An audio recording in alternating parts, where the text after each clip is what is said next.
So today I want to tell you about our Whirlpool Double Oven Smooth Glass Cooktop range.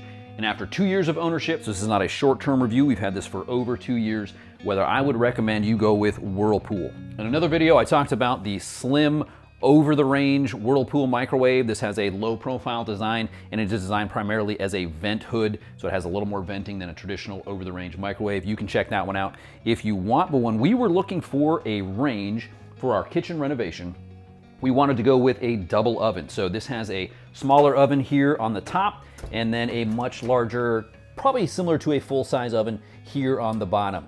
And the bottom oven does have convection, which is nice. Now I'll put the model number up here on the screen. There's a number of variations of this specific model that you can look at.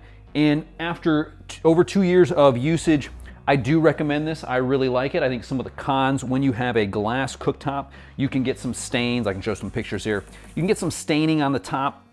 There are some products that you can get to try to clean and get that back to its original shine. It will get stained though, so I'm not sure you could do that.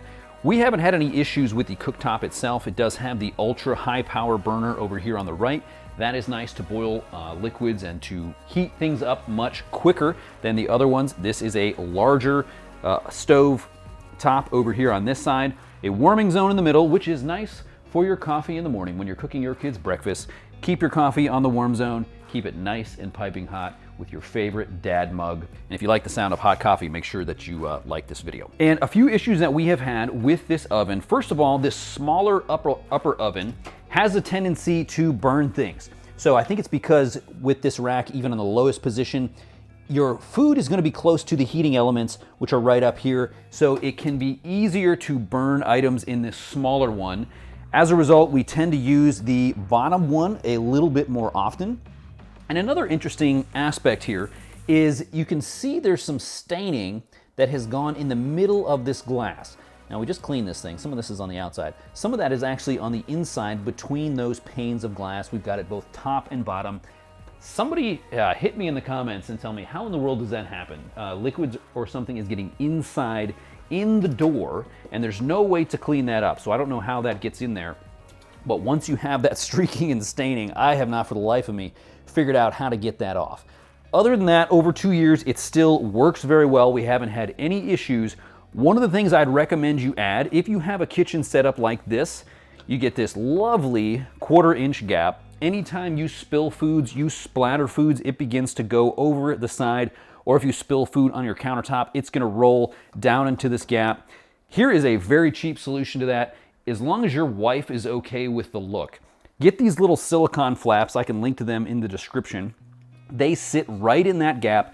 Any food spillage or splatter is gonna get on that.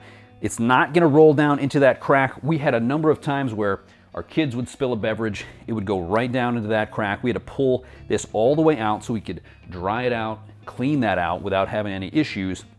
And so these things are really a lifesaver for that reason. They're not very expensive. As long as your wife likes the look, you can go for it. So that's something I would recommend that you add. The convection setting on the lower oven seems to work just fine. You can put large items in there. It's Thanksgiving time. As I'm recording this video, you can fit a full turkey into that bottom, so that is very nice. Another thing that I really like is the different sizes that you can use of the cooktops on the front. This one has 3 settings, big, medium, and a small. This one has 2 settings, a large and then a small setting. So for your different sizes of pots and pans, you can turn on those zones as you want. In the back, those are just one size. Those are smaller burners, but this has been enough for us. We've had all 4 going at one time, even with something on the warming zone. So it's pretty versatile, works pretty well. Well, let me know in the comments, what do you think of double oven like this? Is it worth the extra expense to get the smaller oven on the top? Because to get 2, it is gonna add $200 to $300 to your overall purchase. I think it was worth it. There are times when we use both ovens, so that can really come in handy. Like this video if it was helpful, subscribe if you wanna see more. This is Jason for Poodle Dad. I'll catch you in the next one.